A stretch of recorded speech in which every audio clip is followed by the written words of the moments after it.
Blackjack Rabbit here, delighted day. Today I'm going to talk about gnolls. I kind of like to take a creature and throw a twist on it.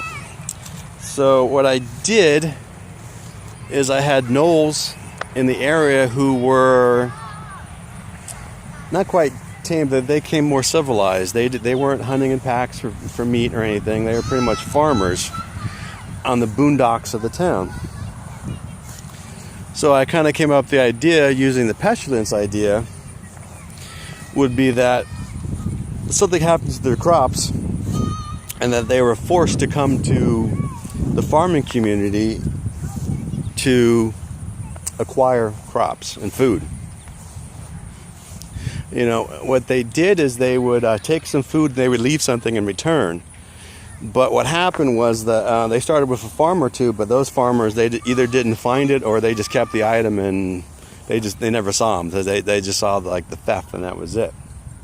So that's what I kind of had the party investigating, to go after the gnolls. So I kind of set that up so that, you know, it wasn't just they're gnolls, go kill them. There was actually, these were just, you know, farming people that were basically starving. So what I did is there was on their farm, one of the guys was a farmer. There was a robbery where gnolls came. They attacked, or they didn't attack, but they came. They took some food, and the party pursued them. And I was just kind of leaving it open to see what they would do. So what I did is the party would follow them, but the party they didn't outright attack them, which I thought was good. But they eventually let them go. But they did end up leaving like a bundle of something for that. That was pretty much a token exchange. The big thing about this is that none of the party spoke gnoll. And this is where I think languages are important, because if you don't speak their language, you can't really communicate. And they tried communicating with the party, but they couldn't. But they were starving and they had to feed their people, so they just kind of ran away. So the party let them go. Then they went after the gnolls to try to, see what was going on. And in doing so, they end up being attacked by a pack of wolves with this really big wolf. The wolves were minions of the pestilence spirit, who was also involved with Rathbone. They ended up attacking. Pretty much what they were was. The big dog was actually I kind of stole a creature from, I think it was Creature Catalog 1 for Sword and Sorcery, where it was a creature that would kill a creature, pull off its head, and then go into its body and kind of go into its skull. So I pretty much had this wolf controlling these other wolves. They killed the main wolf. The creature killed the thing and was controlling these wolves to attack the gnolls.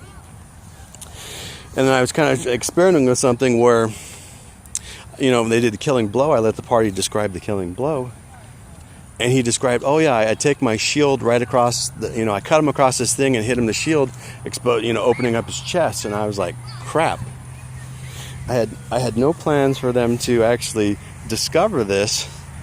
But then they kind of discovered it. So the guy, you look at the creature and it's open chest and you see a foot in there.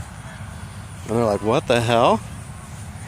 So they ended up, the creature kind of played dead for a while, but then they kind of poked with a stick and then it tried to get out and ended up killing it. So I did is I had the creature, when it was dying and trying to crawl out, it dug its hands into the dirt. And my idea behind this was that it was actually a plant-based creature, and what it would do is its roots, when it was dying, it would put its hands into the ground, or any of its body parts into the ground, and then transfer its kind of intelligence. It's kind of put a seed into the ground so it can regrow. I thought that was interesting. And then if they were to come back there later, they would have saw that plant growing there. But I thought was kind of interesting. That kind of like took an idea and then just played with it as it went. And I thought it turned out pretty good. Thank you.